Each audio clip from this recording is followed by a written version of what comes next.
Stock market learning day number 11 में आज हम बात करेंगे और दो महत्वपूर्ण फाइनेंशियल रेशियोज के बारे में। उसमें है ROE यानी कि रिटर्न ऑन इक्विटी और दूसरा है return on capital employed ROCE। ROE यानी कि return on equity, company investor के इक्विटी पर कितना परसेंट प्रॉफिट कमा रही है, ऐसे कैलकुलेट करते हैं।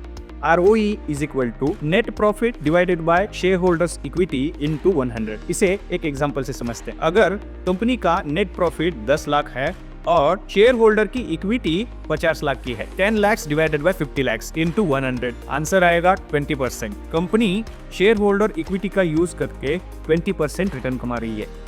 तो ROCE क्या होता है? ROCE शेयर होल्डर की इक्विटी प्लस कर्ज, जिसको यूज करके कंपनी कितना प्रॉफिट परसेंटेज में कमा रही है वो समझ में आता है। हम इसे भी एक एग्जांपल से समझते हैं। ROCE is equal to operating profit divided by total capital.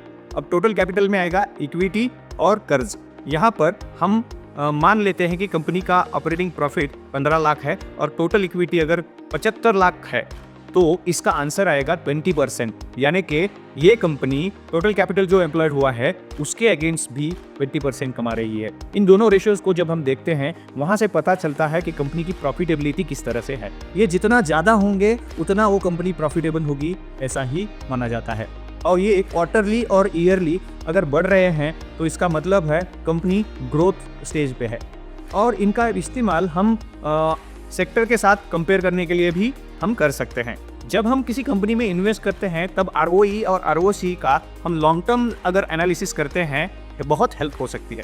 ROE और ROCE से हमें इस चीज़ का अंदाज़ा आता है कि कंपनी के प्रोमोटर्स कंपनी का पैसा किस तरह से इस्तेमाल कर रहे हैं। इसीलिए जब आप लॉन्ग टर्म स्टॉक फाइंडिंग करते हैं तो ROE और ROCE का इस्तेमाल ज़रूर करें। आज की ये जानकारी आपको कैसी लगी कमेंट करके ज़रूर बताइए, और अगर ये वीडियो आपको अच्छा लगा हो तो अपने दोस्तों को, फैमिली फ्रेंड्स को शेयर करना ना भूलें।